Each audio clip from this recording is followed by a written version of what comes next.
Governador do Tocantins é alvo da Polícia Federal em investigação sobre desvio de cestas básicas durante a pandemia. E você vai ver ainda.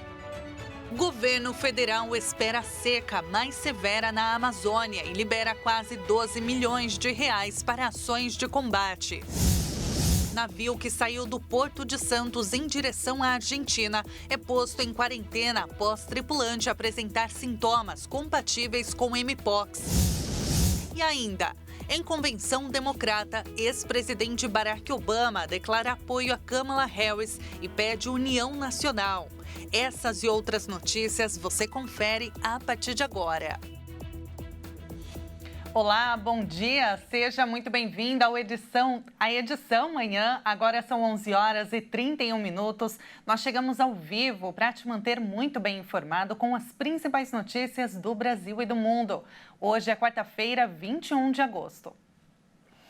O governador do Tocantins, Wanderley Barbosa, é alvo de buscas da Polícia Federal numa investigação sobre desvio de cestas básicas durante a pandemia. Vamos ver. A Polícia Federal realiza uma operação para investigar um possível esquema de desvio de recursos públicos durante a pandemia no Tocantins. O governador, Wanderley Barbosa, é um dos alvos de um mandado de busca e apreensão. As buscas ocorrem em endereços do governador. Na operação, autorizada pelo Superior Tribunal de Justiça, a primeira-dama Karine Sotero e os filhos do governador, deputado Léo Barbosa e Harrison Castro, também são alvos de buscas. A Polícia Federal informou que a investigação apura desvio de recursos públicos por meio da distribuição de cestas básicas. O Wanderley era vice-governador na época do suposto esquema, entre 2020 e 2021. São cumpridos 42 mandados de busca e apreensão e outras medidas cautelares patrimoniais. Entre os outros alvos estão políticos e empresários. O objetivo é aprofundar investigações relacionadas ao pagamento a empresas contratadas para o fornecimento de cestas básicas. As empresas teriam recebido a totalidade do valor contratado, mas entregariam apenas parte do quantitativo acordado. Os inquéritos tramitam sob sigilo no STJ. A operação foi chamada de FAMES-19, em referência à insegurança alimentar ocasionada pela pandemia de Covid. FAMES significa fome em latim. E o governo do estado do Tocantins informou que colabora com a Polícia Federal no cumprimento dos mandados. Segundo Wanderley Barbosa, é do interesse do governo do estado que tais fatos sejam devidamente esclarecidos. E olha, nesta quarta-feira, a Polícia Federal deflagrou uma operação contra suspeitos de desviar recursos públicos pela internet. A organização criminosa especializada em aplicar fraudes eletrônicas e furtar recursos públicos por meio do CIAF, o Sistema Integrado de Administração Financeira, que é utilizada por vários órgãos federais, é alvo da operação. Os agentes cumprem 19 mandados de busca e apreensão, além de 3 mandados de prisão temporária em Minas Gerais, na Bahia, no Rio de Janeiro, em São Paulo e no Distrito Federal. Até o momento, foram identificados 15 milhões provenientes de furtos e ainda detecção de tentativas de desvio de mais de 50 milhões de reais. Os investigados poderão responder pelos crimes de invasão de dispositivo informático, furto qualificado mediante fraude, organização criminosa e lavagem de dinheiro. E o governo federal espera a seca mais severa desde 2004 na Amazônia. Para combater o problema, foram liberados quase 12 milhões de reais. O governo federal afirma que o período de estiagem em 2024 vai ser o mais severo em 20 anos na floresta amazônica. O Ministério da Integração e do Desenvolvimento Regional aprovou o repasse de 11 milhões e 700 mil reais para combater a seca na Amazônia. A verba foi destinada para ações da Defesa Civil de Amazonas e Roraima. O Ministério reconheceu estado de emergência em 53 municípios dos 2 estados. Segundo a Defesa Civil Estadual, só no Amazonas tem 20 cidades em estado de emergência. por causa da forte seca no estado. Cerca de 254 mil pessoas, ou 63 mil famílias, são afetadas pela estiagem. O nível dos rios também foi prejudicado pela falta de chuva. Até o momento, uma parte do rio Solimões, na altura da cidade de Tabatinga, está em 0,07 metros. Em julho, o rio estava em quase 5 metros. A seca também causou fortes queimadas no estado. Desde junho deste ano, o Corpo de Bombeiros Estadual combateu mais de 8 mil focos de incêndio na região. E o Parque Nacional da Serra do Cipó, em Minas Gerais, que abriga a terceira maior cachoeira do país, está em chamas desde domingo. Segundo o Instituto Chico Mendes, quase 500 hectares da reserva já foram devastados. A fauna e a flora estão ameaçadas pelas chamas. O Instituto Chico Mendes informou que brigadistas do órgão, voluntários, estão empenhados no combate às chamas. Os militares atuam em 3 pontos prioritários, onde há risco para casas. A reserva ambiental abriga a Cachoeira do Tabuleiro, a terceira maior do Brasil. Inaugurado em 1984, o parque possui área total de quase 34 mil hectares e integra as cidades de Santana do Riacho, Morro do Pilar, Jaboticatubas e Itambé do Mato Dentro.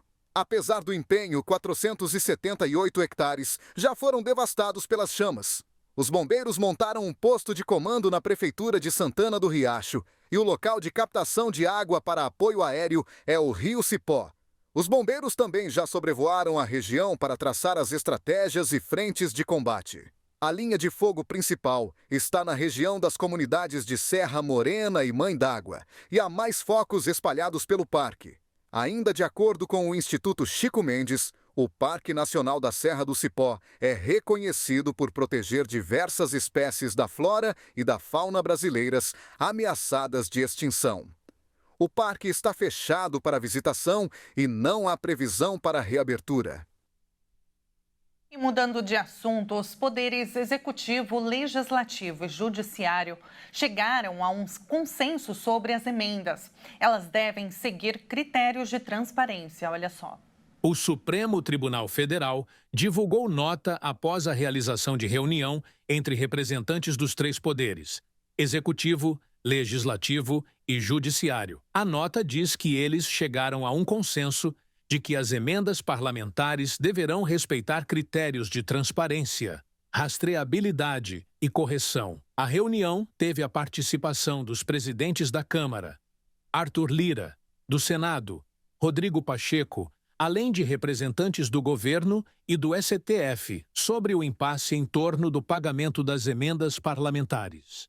De acordo com o Supremo, na reunião ficou acordado que as chamadas emendas PIX serão mantidas, com o critério da impositividade, mas será necessária a identificação prévia do objetivo da destinação do recurso, com prioridade para obras inacabadas e com prestação de contas ao Tribunal de Contas da União. Em relação às emendas individuais, elas também serão mantidas com o critério da impositividade, seguindo critérios que serão estabelecidos em até 10 dias em acordo entre Executivo e Legislativo. Na semana passada, o plenário da Corte Suprema confirmou por unanimidade uma decisão individual do ministro Flávio Dino, que suspendeu a execução das emendas impositivas e impôs restrições para as chamadas emendas PIX. E agora a gente fala sobre Mpox. Autoridades sanitárias argentinas colocaram em quarentena um navio que saiu do Porto de Santos, no litoral de São Paulo. Um dos tripulantes apresentou sintomas compatíveis com a doença. O Ministério da Saúde argentino informou que a embarcação, com bandeira da Libéria, saiu de Santos e que tem um tripulante, de nacionalidade hindu, que apresenta lesões cutâneas de forma predominante no tronco e no rosto. Ele foi isolado do restante da tripulação. Segundo nota do governo argentino, foi ativado o protocolo de emergência em saúde pública, de importância internacional, solicitado controle sanitário a bordo para toda a tripulação. Devem ser colhidas amostras das lesais, Conforme indicação da vigilância epidemiológica, o navio, que tem como destino o Porto São Lourenço, em Santa Fé, vai permanecer no ancoradouro e apenas equipes sanitárias poderão embarcar e ninguém poderá deixar a embarcação. Equipes da Vigilância Sanitária de Fronteira fazem medidas de proteção, com a inspeção e toda a tripulação, que vai ficar em quarentena até que os resultados dos exames sejam divulgados. Ainda de acordo com o Ministério, a Argentina não registrou nenhum caso da nova variante de Mpox, identificada em países africanos. E o diretor para a Europa da Organização Mundial de Saúde disse que a Mpox não é a nova Covid. A OMS decidiu decretar uma emergência sanitária pública internacional no último dia 14 de agosto. É o máximo nível de alerta. O mundo sabe muito mais sobre o Mpox, portanto, não pode considerá-lo a nova Covid, afirmou o diretor para a Europa da Organização Mundial de Saúde, a OMS, Hans Kluge. O Mpox não é a nova Covid, seja o clado 1 do Mpox, que originou a epidemia atual na África Central e Oriental, ou o clado 2 do Mpox, que originou a epidemia de 2022 no mundo, declarou Hans em uma coletiva de imprensa das agências da ONU. Já sabemos muito sobre o clado 2. Ainda nos resta aprender sobre o clado 1, afirmou, acrescentando que sabem como lutar contra o Mpox. Ante o aumento de casos da doença na República Democrática do Congo, que também atinge o Burundi, Quênia, Ruanda e Uganda, a Organização Mundial da Saúde decidiu decretar uma emergência sanitária pública internacional em 14 de agosto, o máximo nível de alerta. A OMS já tomou uma decisão assim em 2022, quando uma epidemia de Mpox, provocada na época pelo subtipo clado 2B, se espalhou pelo mundo. O alerta foi suspenso em maio de 2023. O vírus foi descoberto em 1958 na Dinamarca, em macacos criados para pesquisa. Em 1970, se detectou pela primeira vez em um humano, na atual República Democrática do Congo, com a propagação de um subtipo clado 1, cujo contágio geralmente se dava por contato com animais. E veja a seguir. Depois de acidente que matou 62 pessoas, Voipaz anuncia a suspensão de 9 rotas. Todos os detalhes em instantes. Voltamos já já.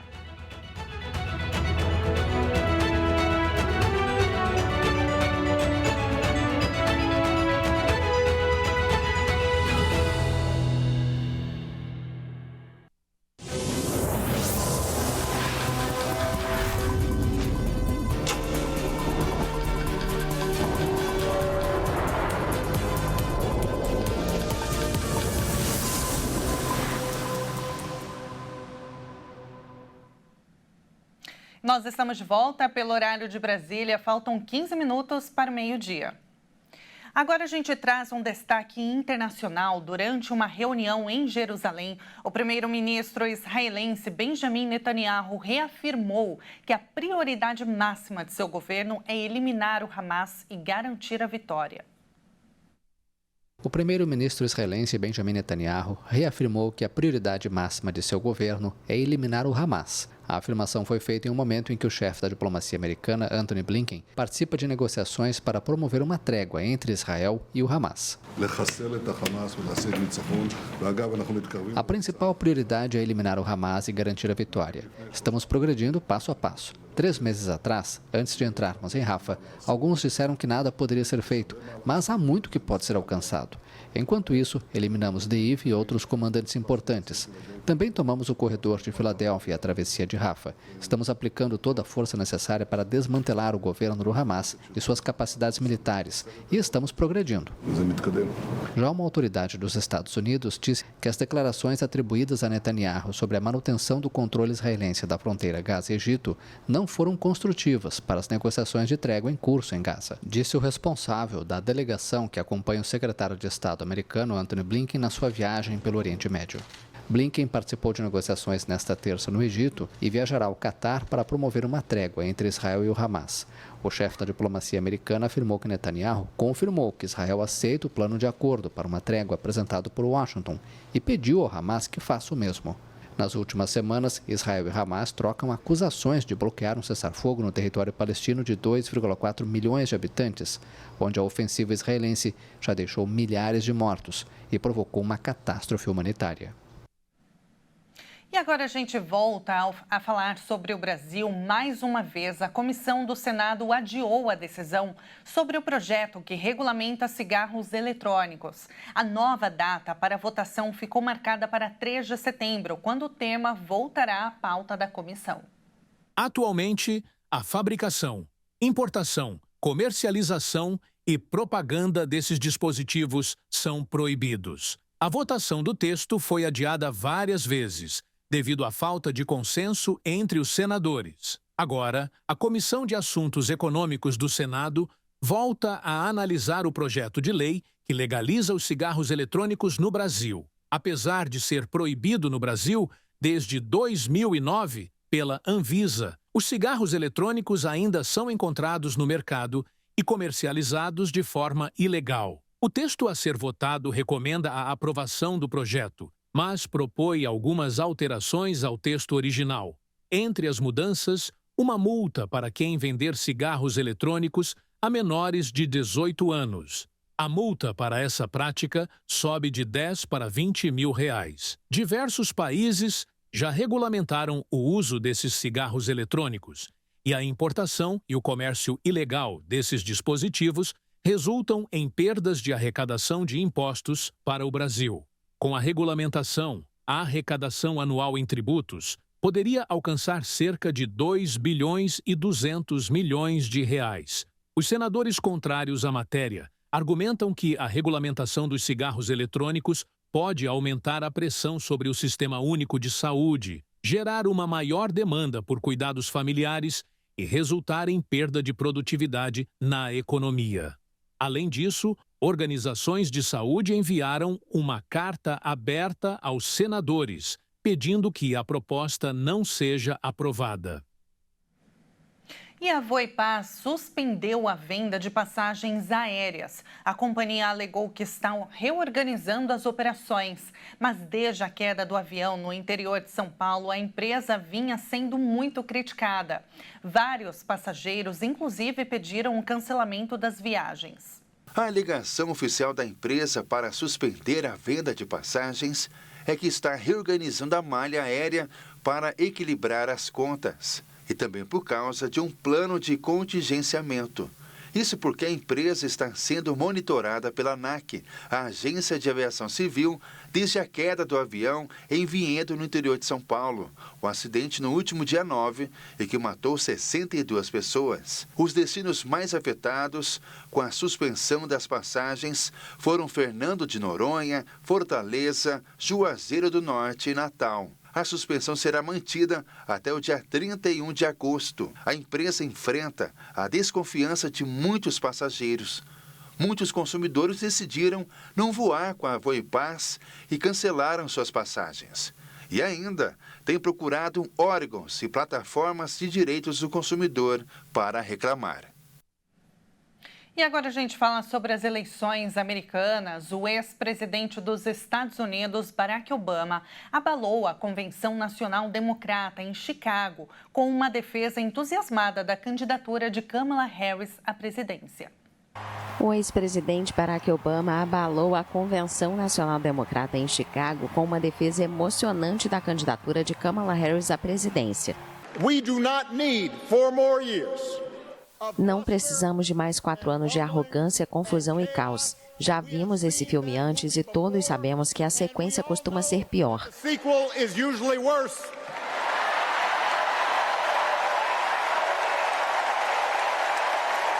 Os Estados Unidos estão prontos para um novo capítulo. Os Estados Unidos estão prontos para uma história melhor. Estamos prontos para a presidente Kamala Harris. Obama, cujo discurso foi o mais esperado do segundo dia da convenção, entrou no local com a plateia já emocionada graças ao discurso entusiasmado de sua esposa Michelle. De uma família de classe média, Kamala abriu caminho até se tornar vice-presidente dos Estados Unidos da América. Minha garota Kamala Harris está mais do que pronta para este momento. Ela é uma das pessoas mais qualificadas que já concorreu à presidência.